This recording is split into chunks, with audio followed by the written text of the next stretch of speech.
मानुष के मित्रों को मेरा नमस्कार। आज हम बात करने जा रहे हैं कपिल मिश्रा जी से, जो कि दिल्ली भाजपा के प्रमुख नेताओं में से हैं। कपिल जी धन्यवाद। From your busy schedule you spared time and come all the way to talk to me. मैं सबसे पहले आपसे ये पूछना चाह रही हूँ, आज जो प्रदर्शन हुआ उन शहीदों के लिए जिनको बेमौत मारा गया और बहुत बेरहमी से ताहिर हुसैन ने जिस तरह अंकित शर्मा को मारा और रतन लाल हेड कांस्टेबल को जिस तरह मारा गया, तो इनके श्रद्धांजलि के लिए और अपना दुख व्यक्त करने के लिए शोक सभा जैसा था और प्रोसेशन था। पर हमने अभी देखा कि उसका बहुत ही भोंडा चित्रण हिंदू जैसे अखबार कर रही है कि वहाँ बहुत भड़काऊ नारे लगाए गए और आपका हवाला देकर। आज पहले आप सबसे ये बता दीजिए कि आज क्या हुआ, वहाँ पे क्या नारे थे। देखिए, सबसे पहले तो आज कोई नई चीज़ नहीं है ये कि कुछ अखबार और कुछ मीडिया चैनल कभी भी जब लोग देश की बात करें, शहीदों की बात करें, धर्म की बात करें या जिहादी वायलेंस के अगेंस्ट आवाज़ उठाएं। आज हमने दिल्ली अगेंस्ट जिहादी वायलेंस करके इवेंट का टाइटल था, तो ऐसा कुछ हो और वो इसके खिलाफ साजिश ना करें, झूठ ना बोलें, ऐसा हो नहीं सकता। तो ये जो भी खबर लगाई जा रही है या जिस भी अखबारों की आप बात कर रहे हैं, इनका ये एजेंडा बन चुका है कि ये झूठ बोलेंगे, ये साजिश रचेंगे और एक प्रोपेगेंडा फैलाएंगे ऐसी किसी भी आवाज़ के खिलाफ जो इस वायलेंस का सच बताती हो। तो आज जो सच था ज़रा वो डिस्क्राइब कीजिए, शुरू से अंत तक क्या सीक्वेंस ऑफ। देखिए, आज सच ये था कि वहाँ पर जो हज़ारों लोग आए थे वो दिल्ली अगेंस्ट जिहादी वायलेंस, दिल्ली पीस फोरम का एक मार्च था, उसके लिए आए थे। वहाँ पर जिन लोगों के घरों को लूटा गया, जलाया गया दुकानों को, जिनके घर के लोग इन दंगों में मारे गए हैं, जो लोग शहीद हुए हैं, उनको श्रद्धांजलि देने का कार्यक्रम था। उनके परिवारों ने अपनी आपबीती सुनाई कि किस प्रकार से एक सडन मॉब आई और किस प्रकार से उन लोगों को मारा गया है। उसके बाद एक मार्च निकाला गया है। नारे हमने ये लगाए कि वर्दी के सम्मान में, देशभक्त मैदान में, भारत माता की जय, वंदे मातरम, शहीदों का ये बलिदान याद रखेगा हिंदुस्तान। ये प्रमुख स्लोगन थे और अगर इनमें उन्हें कुछ भड़काऊ लगता है या इसके अलावा कुछ वो प्लांट कर देना चाहते हैं तो ये उनका रोज का खेल बन चुका है। आपके पास तो पूरा वीडियो होगा। सबके पास वीडियो है, सारा मीडिया वहाँ पर था, सबके पास वीडियो है। जो लोग ये न्यूज़ चला रहे हैं वो स्लोगन मेंशन नहीं कर रहे हैं, वो वीडियो मेंशन नहीं दिखा रहे हैं, केवल कुछ लिख दें कि भड़काऊ नारे लगे और भड़काया गया। मुझे लगता है कि उनके लिए शायद भारत माता की जय भी भड़काऊ नारा है, वंदे मातरम भी भड़काऊ नारा है। मुसलमान नहीं चाहता, क्योंकि मुसलमानों को वंदे मातरम से और भारत माता की जय से परहेज है। तो वाकई ही हमारा मीडिया ये मानने लगा है कि जो चीज़ मुसलमान को पसंद नहीं है वो इस देश में होनी ही नहीं चाहिए, यानी हर चीज़ पे वीटो पावर। मैं तो ये कहता हूँ कि मुसलमान भी नहीं, जो तथाकथित मुसलमानों के माई बाप बनकर बैठे हैं उनको पसंद नहीं है और उन्होंने नीचे ये कम्युनिकेट कर दिया है कि ये तुम्हारे खिलाफ है।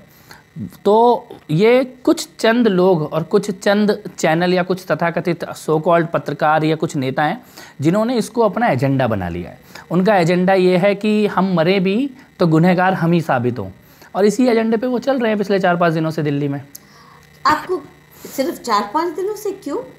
ये तो जब से शुरू हुआ है शाहीन बाग, वो भी छोड़ो, जब से मोदी 2014 में जीत के आए हैं तब से, बिल्कुल, और जब से वो 2002 में मुख्यमंत्री बने थे तब से यही चल रहा है, तब से नॉन स्टॉप ये दौड़ रहा है। बिल्कुल। और वाजपेयी के दौरान भी इसी किस्म का हिस्टीरिया फैलाया गया, बिल्कुल फैलाया गया। ऐसा नहीं कि वाजपेयी जी को भी बख्शा हो, मैंने तो पूरा डॉक्यूमेंट किया है उस फेज को भी कि किस तरह की गालियां वाजपेयी जी को भी दी जाती थी। बिल्कुल। और यहाँ तक कि मैं तो कहूँगी as a student of history Kapil, मैं आपसे शेयर करना चाहती हूँ कि महात्मा गांधी को भी इन्होंने वही गालियां दी हैं। क्यों राम राज्य की बात करते थे, बिल्कुल, और भजन सद्या कर लेते थे। हालांकि उसमें ईश्वर अल्लाह तेरो नाम जैसे भजन होते थे या उसमें सब मल्टी फेथ प्रेयर्स होती थी, पर राम राज्य की बात करना इनको गवारा नहीं होता था। महात्मा गांधी तक इनके मापदंड में पास नहीं हुए, तो आप कैसे होंगे? बिल्कुल। तो ये जो इवेंट था, इसमें पुलिस ने कोई दिक्कत दी आपको? नहीं, पुलिस ने कोई दिक्कत नहीं दी, क्योंकि मैंने देखा है यहाँ, जैसे मैं सरिता विहार में हूँ, हमारा ऑफिस भी यही है, तो यहाँ के रेजिडेंट्स जब भी प्रोटेस्ट करने गए हैं, कोशिश की है शाहीन बाग के विरोध में कि हमारा रास्ता छोड़ो, क्योंकि हम तो बहुत ज़्यादा ग्रसित हैं यहाँ के रेजिडेंट्स। तो पुलिस ने तो उनको डंडे मार के तितर बितर कर दिया, या बसों में भर के कहीं दूर, कहीं मोबिलाइज नहीं करने देते। ऐसा क्यों हो रहा है?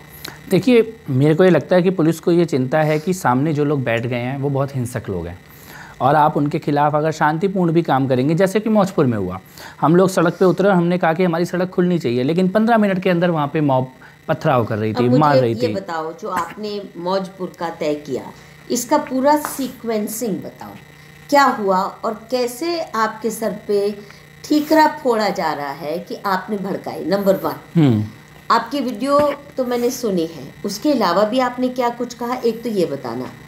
दूसरा कि क्या आप तैयार होकर गए थे, तैयारी करके गए थे लड़ाई करने की? क्या आप लोगों की तरफ से कुछ था? क्यों है कि पहले कोशिश की गई कि ताहिर के बराबरी में आपको खड़ा कर दिया जाए, बिल्कुल, उसको अगर एफआईआर करनी है तो पहले आप कपिल पे भी करो, बिल्कुल, यानी इक्विवेलेंस, फिर उसके बाद कि वो तो इनोसेंट है इसी पे करो, ये एक पूरी मुहिम चली। तो क्या सीक्वेंस थे, ये ज़रा समझाइए। देखिए, सबसे पहले तो मैं ये कहना चाहता हूँ कि यही सबसे बड़ा झूठ है कि मेरी किसी बात को बोलने के बाद कोई हिंसा भड़की है। हिंसा तो दिल्ली में 16 दिसंबर से चल रही है। जिस दिन जामिया में बसों को आग लगाई गई, गाड़ियों को आग लगाई गई, उस दिन से हिंसा दिल्ली में चल रही है। शुएब इकबाल ने जामा मस्जिद से जो जुलूस निकाला और तुर्कमान गेट पर जो दंगा हुआ, उस दिन दिल्ली में हिंसा हुई है। वो डेट 17 दिसंबर। ACP राजबीर को सीमापुरी में बांग्लादेशी घुसपैठियों ने 17 तारीख को पत्थरों से मारा।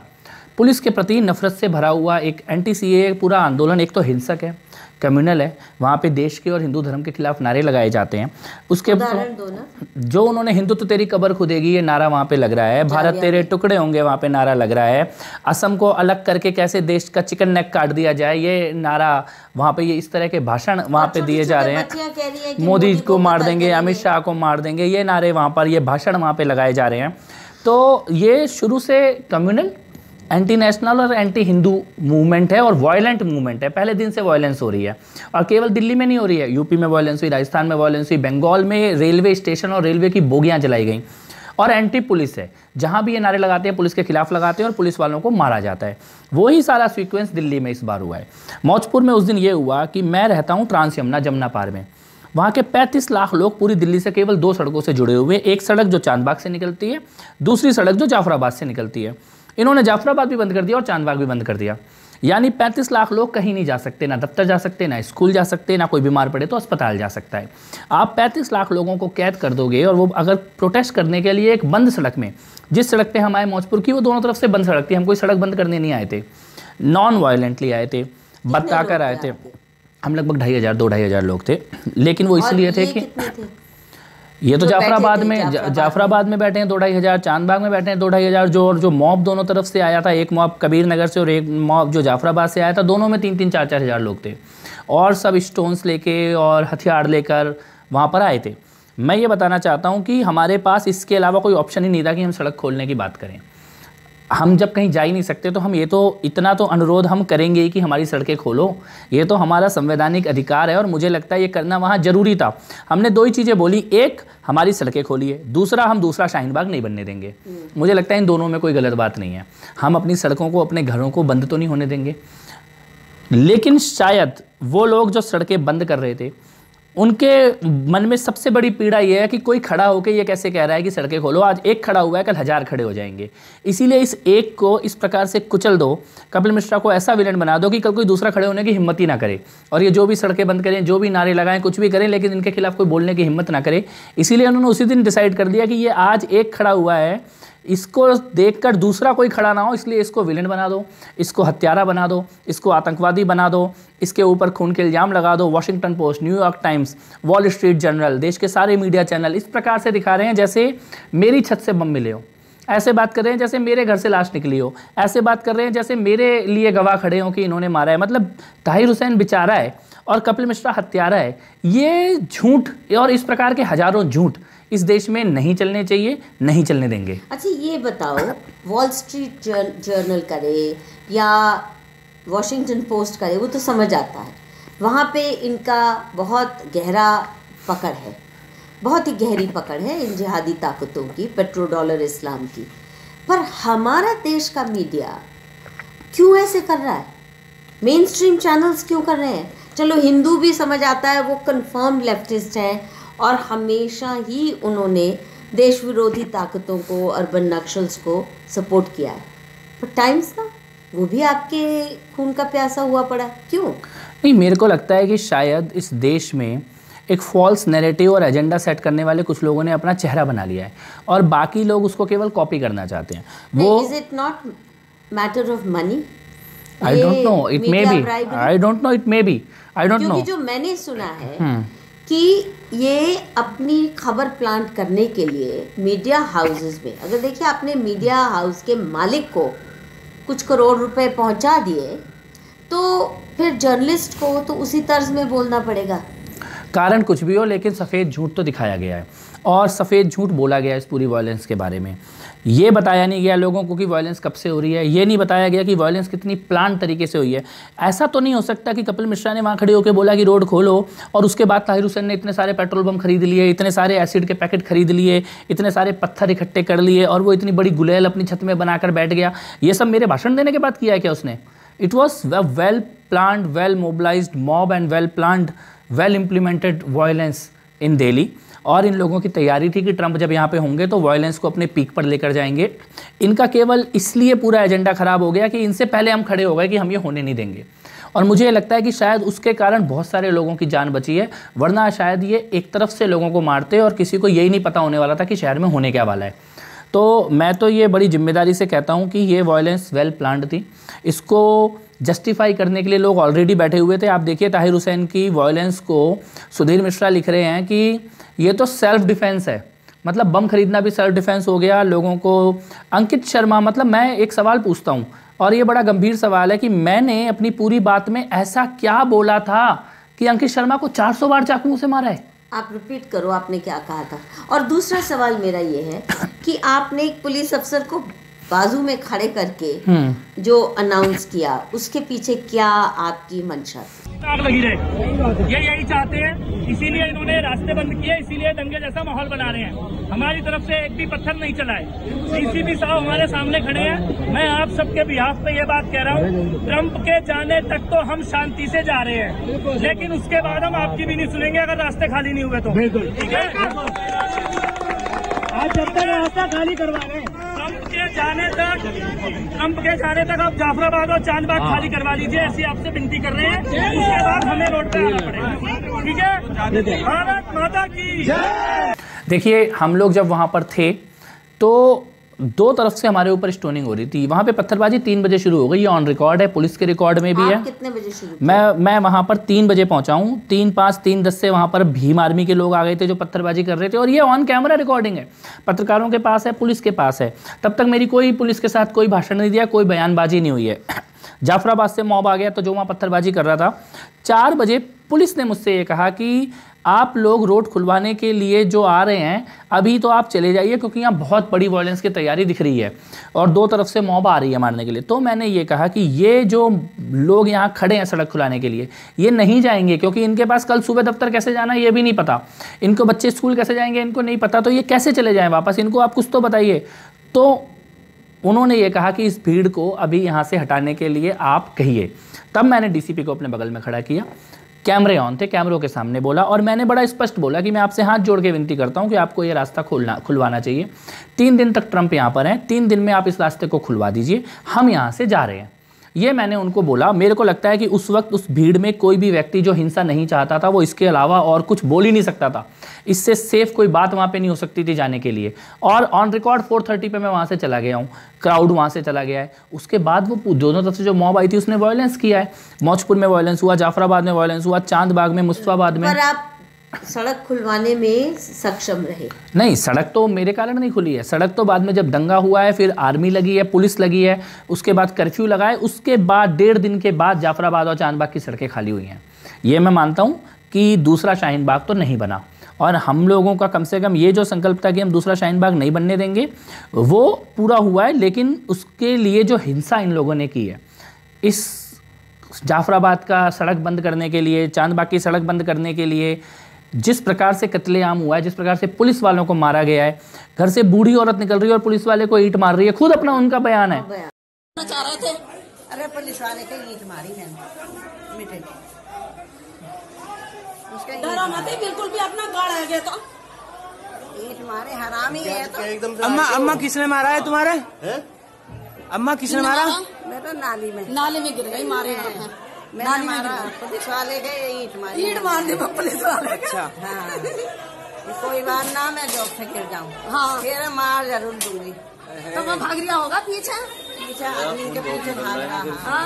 आज भी पुलिस वालों ने आपके डंडा मारा, तो किस वजह से मारा? आप कुछ कर रही थी? से भाग के आ रहे हैं आदमियों के पीछे।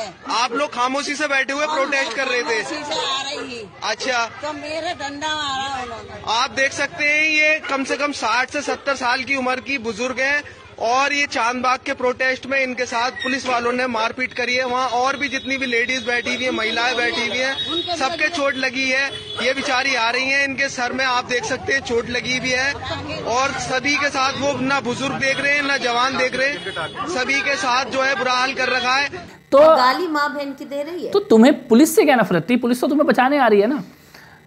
ताहिर के घर में एसिड मिलता है, शिव विहार में एसिड फेंका जाता है सीआरपीएफ के लोगों के ऊपर, जाफराबाद में पुलिस के ऊपर एसिड फेंका जाता है। यानी पेट्रोल बम और एसिड एक पैटर्न था, ऐसा नहीं है कि ताहिर कोई एक्सेप्शन था। ये तो छतों में एसिड, पत्थर और पेट्रोल बम पहले से लाके रखे गए थे और ये कोई 1-2 घंटे में नहीं आ सकते हैं। 1-2 घंटे में आपको पेट्रोल बम नहीं बन सकता है, 1-2 घंटे में एसिड के पैकेट नहीं आ सकते हैं, और इस मात्रा में, और इतने पत्थर जो छतों में रखे हुए थे। इसका मतलब आप तैयार थे, वेल प्लान्ड थे और आप ये हिंसा, भयानक हिंसा दिल्ली में करना चाहते थे। और मुझे लगता है कि हमें अलर्ट होना पड़ेगा कि हमारे बीच में कितने ताहिर हुसैन छुपे हुए हैं। ये बताओ कि ये जो अंकित शर्मा के साथ बर्बरता हुई इतनी ज़्यादा कि जो डॉक्टर्स ने उसका पोस्टमार्टम किया वो भी सदमे में है। ये कैसे और क्यों? देखिए, ताहिर हुसैन क्या हमेशा से इस किस्म का वहशी इंसान था? आपको ये बातें मालूम थी पहले से? आपके पड़ोस नहीं मालूम तो किसी को भी नहीं थी। कितना दूर रहता है आपके घर? बिल्कुल सामने ही रहते हैं वो, चांदबाग में। लेकिन मैं ये कहता हूँ कि मालूम तो किसी को नहीं थी। और यही सवाल मेरे मन में बार बार आता है कि ऐसे कितने ताहिर हुसैन होंगे जिनको हम पहचान ही नहीं पा रहे हैं हमारे बीच में। उनके घर के अंदर कम से कम 400 से 500 लोगों का मॉब छत पे था, जो ऊपर से नीचे पेट्रोल बम फेंक रहा है, गोलियां चला रहे हैं, पत्थर फेंक रहा है और नीचे क्राउड से कोई भी उनके हाथ आ रहा है उसे घसीट के अंदर लेके जा रहे हैं। अंकित शर्मा अकेले वहाँ पे नहीं मारे गए हैं, कम से कम 3 लोगों को घर के अंदर ले जाके मारा गया। इसके आई विटनेस है वहाँ पे, जनता बोल रही है कि लेके गए हैं। उस नाले में से अब तक 4 लाशें निकल चुकी हैं। एक महिला के कपड़े मिले हैं वहाँ पर जले हुए और एक महिला की लाश नाले में से निकली है। महिला की यहाँ कपड़े दिखाई दे रहे हैं, शायद कुछ जला हुआ भी नजर आ रहा है। जो कपड़े, ये कपड़े मैडम उसके डेड बॉडी मिली है उसी के हैं मैडम के, और ये कपड़े यहाँ पर इसको खींच के लाया गया है अंदर और मार के उनके कपड़े यहीं डाल दिए। दुर्दशा से उनको नाले में फेंका गया है। लड़की कौन थी? लड़की अभी कोई नाले में मिली है, उसकी डेड बॉडी पुलिस वाले ले गए हैं, देखी नहीं है।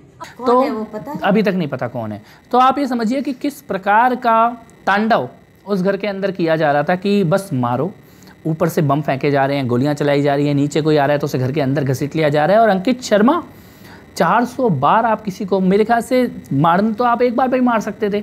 आपके मन में कितनी नफरत थी कि ये इसका नाम अंकित शर्मा है, कि ये आईबी में काम करता है, सरकारी कर्मचारी है, तो वो सारी नफरत आपने उस अंकित शर्मा के शरीर के ऊपर उतार दी है। मुझे लगता है कि कोई भी अंकित शर्मा ऐसी मौत डिजर्व नहीं करता है।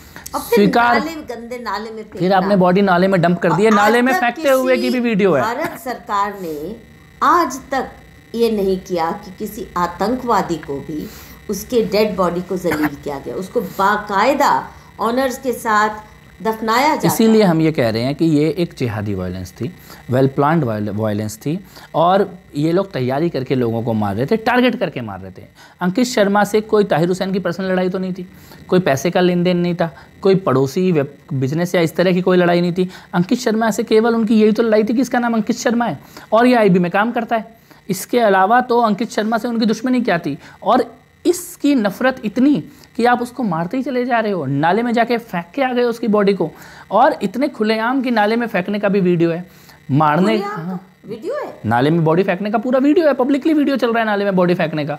तो इस प्रकार से आप हिंसा कर रहे हैं और आप सामने पूरी दुनिया को ये मैसेज देना चाहते हैं कि हमसे डरो, हम मारेंगे, हम बम भी फेंकेंगे, गोली भी चलाएंगे और तुम्हें हमसे डर के रहना है। और उसके बाद उनको बचाने के लिए लोग आ रहे हैं। अभिसार शर्मा उनको बेकसूर बता रहे हैं, राजदीप उनके डिफेंस में वीडियो बना रहे हैं। पूरा का पूरा एक मीडिया ऐसा है जो ये कह रहा है अभी हम बता नहीं सकते कि ताहिर हुसैन कसूरवार हैं कि नहीं। संजय सिंह, आम आदमी पार्टी, अमानतुल्लाह खान ओपनली कह रहे हैं कि ताहिर हुसैन बेकसूर है। मुझे नहीं, पर आप समझिए ना कपिल जी, ये भी आप समझिए कि जिन चीज़ों को हम जघन्य अपराध मानते हैं वो इनके मजहब में जायज़ है। काफिरों का इस तरह कत्ल करना बिल्कुल जायज़ है, उनको रेत के मारना जायज़ है। तो इसलिए मुझे लगता है उनके माइंडसेट में उन्होंने कोई बहुत ज़्यादा गलती नहीं की। नहीं, लेकिन मैं तो ये पूछना चाहता हूँ कि ये देश चलेगा कैसे? और राजदीप किसको मानते हैं, बरखा किसको मानती है, अभिसार किसको मानते हैं, विनोद कापड़ी किसको मानते हैं, ये सारे चैनल किसको मानते हैं? क्या ये सब भी उस चीज़ को मानने लग गए हैं क्या? लगता तो यही है। तो ये हमें समझने का समय है अगर ऐसा है तो। और जिस प्रकार से खुले आम जितनी आसानी से मेरे को कसूरवार ठहरा दिया गया और जितनी बेशर्मी से ताहिर हुसैन को बेकसूर ठहराया जा रहा है, मुझे लगता है पूरा देश इस बात को देख रहा है। और हमें ये समझना होगा कि ऐसा भी हो सकता है कि हमें हमारे घर के अंदर ही मारा जाए और हमें ही कसूरवार ठहराया जाए। इस प्रकार का माहौल इस देश में बनाने की कोशिश की जा रही है। पर आप मुझे ये बताएं, पुलिस क्यों डरी हुई है? यहाँ भी मैं देखती हूँ शाहीन बाग, नॉर्मली भी अगर कोई इनको क्रिमिनल पकड़ना होता है अंदर नहीं घुसेंगे, खुद मानते हैं कि हम वहाँ घुसते भी नहीं हैं। जहाँ भी ये तथाकथित मिनी पाकिस्तान, अच्छा ये शब्द भी मिनी पाकिस्तान हमारा दिया नहीं है, वो खुद को कहते हैं हमारा मिनी पाकिस्तान। तो पुलिस क्यों दहशत में रही, क्यों नहीं ये रास्ता खुलवाया पुलिस ने? इज इट इनकॉम्पिटेंस, मिली भगत, या political mismanagement? What do you attribute it? नहीं, मुझे लगता है कि उन्होंने एक चीज़ तो बहुत समझदारी से की कि उन्होंने वहाँ महिला और बच्चे बैठा दिए और वो ये एक सीन क्रिएट करना चाहते थे कि पुलिस महिलाओं और बच्चों को फोर्सफुली हटाए और वो उसको एक बहुत वल्गर वायलेंस की तरफ लेके जाएं। शायद पुलिस इस सिचुएशन को अवॉइड करना चाह रही थी, रिपीटेडली अवॉइड करना चाह रही थी और पुलिस ने इसी कारण उनको फोर्सफुली वहाँ से नहीं हटाया। दूसरी चीज़ मुझे ये लगता है कि जिस प्रकार की वायलेंस दिल्ली में हमने देखी है या देश के बाकी हिस्सों में हम देख रहे हैं, शायद हमारी पुलिस के पास उतने इक्विपमेंट और टूल्स ही नहीं है उस प्रकार की वायलेंस से लड़ने के लिए। दुनिया के कई देशों ने जिस प्रकार के टूल्स पुलिस के हाथों में दिए हैं, ट्रेनिंग भी हाँ, नहीं है, ना ट्रेनिंग है ना इक्विपमेंट है। हाँ, मतलब वो जो इंस्पेक्टर दहिया थे और सामने शाहरुख जो बंदूक चला रहा था, दहिया के पास केवल एक लाठी थी। और मुझे लगता है कि उनकी बहादुरी को नमन करते हुए भी मैं ये कहना चाहता हूँ कि उन्होंने अपनी ज़िंदगी दांव पे लगाई थी उस दिन, और वो शाहरुख गोली भी मार सकता था। तो लेकिन हमारा पुलिस वाला वहाँ पे निहत्था एक लाठी के साथ खड़ा है, सामने से मॉब के पास बम है, गोलियाँ हैं, पत्थर हैं और हज़ारों की भीड़ आ रही है। तो मुझे लगता है कि पुलिस को बहुत तेज़ी से इस प्रकार की वायलेंस के लिए इक्विप होना पड़ेगा, ट्रेन होना पड़ेगा। और दुनिया के बाकी देशों में इस वायलेंस को जिस प्रकार से रोका जाता है, इमीडिएटली रोका जाता है, उसको करने की बहुत ज़रूरत है। दिल्ली एक लेसन होना चाहिए पुलिस के लिए भी और सोसाइटी के लिए भी। पर आप ये भी जानते हो कि इन मिनी पाकिस्तान से सबसे ज़्यादा चढ़ावा, मंथली चढ़ावा पुलिस थाने में जाता है, तो कॉम्प्रोमाइज्ड भी तो है ना? नहीं, देखिए करप्शन कोई ना कोई ऑफिसर जरूर करप्ट होंगे, लेकिन पूरी फोर्स इस प्रकार से है वो ना हमें कहना चाहिए ना हमें मानना चाहिए, क्योंकि अल्टीमेटली तो हमारे और इस वायलेंस के बीच में अगर कोई एक शील्ड है तो केवल ये पुलिस फोर्स ही है। और मुझे लगता है कि दिल्ली में भी और देश में भी जिस प्रकार से वो पुलिस के प्रति नफरत फैला रहे हैं, वो भी ये जानते हैं कि पुलिस को, सीआरपीएफ को, इनको अगर हमने कमज़ोर कर दिया या डीमोरलाइज कर दिया या डीमोटिवेटेड कर दिया तो फिर उनकी वायलेंस को रोकने वाला कोई नहीं है। आपके और हमारे घर में ऐसा कुछ नहीं है कि आप उस वायलेंस को रोक पाएंगे। अच्छा, ये मुझे बताइए, चलिए ये तो बात समझ आती है। इनफैक्ट हमें भी यही लगा था कि होम मिनिस्ट्री या पुलिस ने ये जो फैसला किया कि हम तुमसे पंगा नहीं लेंगे, हमें पता है कि तुम अपने ही कपड़े फाड़ के कहोगे पुलिस ने रेप कर दिया। ये झूठ बोलना, तकिया, डिसीट, ये तो इनको सिखाया जाता है एज मजहबी ट्रेनिंग। पर सवाल ये है, जैसे योगी जी ने यूपी में किया ही कि टेंट वाले को पकड़ लिया कि तुमने टेंट कैसे लगाया, औरतों के पास गए नहीं, जो खाना लेके बड़े बड़े देगचे आ रहे थे उनको पकड़ा, पानी फैला दिया। तो ये तो हो सकता था। मेरे ख्याल से करेगी पुलिस आगे, हर कोई फोर्स अपने लेसन अपने अपने टाइम पे लर्न करती है, लेकिन मुझे लगता है कि शुरुआत में जब शाहीन बाग शुरू हुआ, शाहीन बाग ऑलरेडी वायलेंस के साथ शुरू हुआ, जामिया की, तुर्कमान गेट की, सीमापुरी की वायलेंस के साथ, बसों को जलाने के साथ शाहीन बाग का मूवमेंट शुरू हुआ है। तो मुझे लगता है उस वायलेंस की आड़ में पुलिस को ये लगा कि ये वायलेंस और ज़्यादा ना बढ़े, और इस प्रोटेस्ट में महिला औरतों को जिस प्रकार से बैठाया जा रहा है, मेरे को ये लगता है कि उस वक्त की जो भी दिल्ली पुलिस की लीडरशिप थी उसका ये कैलकुलेशन था, और शायद उनकी जगह हम होते तो हमारा भी उस वक्त का, उस टाइम का ये डिसीजन या इससे मिलता जुलता कोई डिसीजन होता। लेकिन ये बात ज़रूर है कि अब इस शहर में इस प्रकार की सड़कों को, और देश में कहीं भी इस प्रकार की सड़कों को बंद होने से रोकना चाहिए, मजबूती से रोकना ही होगा। शाहीन बाग तो अभी भी बंद है, अभी क्यों नहीं? अभी भी मुझे लगता है कि शाहीन बाग को खुल जाना चाहिए, और मुझे लगता है कि इसको खोलेगी पुलिस, खोलेगी या सुप्रीम कोर्ट खोलेगा। अखबार में आज ही मैंने पढ़ा कि गाजियाबाद से, फरीदाबाद से, गांव से आसपास लोग मार्च करने की तैयारी कर रहे थे, 10-12 हज़ार। बिल्कुल, उनको रोका गया जी, उनको रोका गया। कैसे खुलेगा? पुलिस कर नहीं सकती, सिटीजन्स को आप डिमोबिलाइज कर देते हो, क्योंकि यहाँ सरिता विहार से भी जब भी लोग प्रोटेस्ट करने गए, पुलिस ने उनको तो लाठियां भाज के भगा दिया। और आप सही कह रहे हो, ये भी कैलकुलेशन हो सकते हैं कि उधर से और कुछ नहीं हो, 1-2 पेट्रोल बम फेंक दिए जाए, 2-4 गोलियों में ही लोग मारे जाएं, तो ये वो अपने लोगों को मारने से भी नहीं सोचेंगे। अगर उनको पुलिस को विलेन बनाना होगा तो वो अपने लोगों को भी मार देंगे। मुझे लगता है कि सबसे पहले तो हमें ये बात बार बार कहनी चाहिए कि इनके पास कोई लॉजिक नहीं है इस प्रोटेस्ट का। आज तक एंटी सीएए विरोधी कोई भी, चाहे वो नेता हो, चाहे वो स्टार हो, चाहे वो बॉलीवुड वाले हों, चाहे वो पत्रकार हों बड़े बड़े, चाहे वो इनके आंदोलनकारी हों, इनमें से कोई आज तक एक लाइन नहीं बता पाया कि इस कानून से उन्हें प्रॉब्लम क्या है, इस कानून की कौन सी लाइन, कौन सा सेंटेंस, कौन सा क्लॉज उनको गलत लगता है। अपनी उस प्रोटेस्ट करने वाली भीड़ को भी अब कभी इस कानून की कॉपी उन्होंने बांटी नहीं है। अगर केवल इस कानून की कॉपी अपनी प्रोटेस्ट करने वाली महिलाओं को और यूथ को वो बांट दे तो ये प्रोटेस्ट खत्म हो जाएगा, क्योंकि उसमें कुछ ऐसा है ही नहीं जिसके कारण लोगों को गुस्सा आए। लेकिन एक झूठा प्रोपेगेंडा चलाया जा रहा है। मुझे लगता है कि इस देश में इस प्रकार के हिंसक आंदोलनों को रोकने के लिए बहुत सख्त होना की हम सबको जरूरत पड़ेगी, समाज को भी और पुलिस को भी। 2 बातें, एक तो ये सारे लोग बाबा साहब अम्बेडकर का खूब दुरुपयोग कर रहे हैं और उनको अपना हीरो बना रहे हैं। इसका बड़ा कारण मेरी समझ में यही है कि अभी तक जितने भी दंगे रहे हैं, अगर किसी ने मुकाबला किया इनका दंगाइयों का, क्योंकि हिंदू समाज में आप सही कह रहे हो, हमारे पास तो एक किचन नाइफ के अलावा कुछ घर में होता नहीं है, परंतु 2 संप्रदाय हैं जो इनसे भिड़ जाते हैं, वो है एससीज और गुज्जर। अब ये एससीज को अपनी तरफ करने के दृष्टि से इन्होंने बाबा साहब अम्बेडकर का सहारा लिया। मुझे ये नहीं समझ आता कि बाबा साहब अम्बेडकर ने जिस खुलेपन से इस्लाम को क्रिटिसाइज़ किया है, जो कड़वी बातें बाबा साहब ने इस्लाम के बारे में और मुस्लिम कम्युनिटी के बारे में कही, आप उनकी पैम्फलेट्स बना के क्यों नहीं और कुछ नहीं करो, यही डिस्ट्रीब्यूट करो, बड़े बड़े होर्डिंग्स लगा दो, इनको पता तो चले बाबा साहब क्या कहते थे। नहीं, आपकी बात ये सही है, लेकिन इसमें मैं एक चीज़ ज़रूर कहना चाहूँगा कि हम अगर अभी भी क्लासेस में बांटने की कोशिश करेंगे कि लड़ने वाले तो यही हैं और कोई नहीं लड़ पाएगा या और कोई नहीं लड़ा, या क्योंकि अब जो दिल्ली की वॉयलेंस हुई उसमें इन्होंने मारने से पहले किसी की जात नहीं देखी।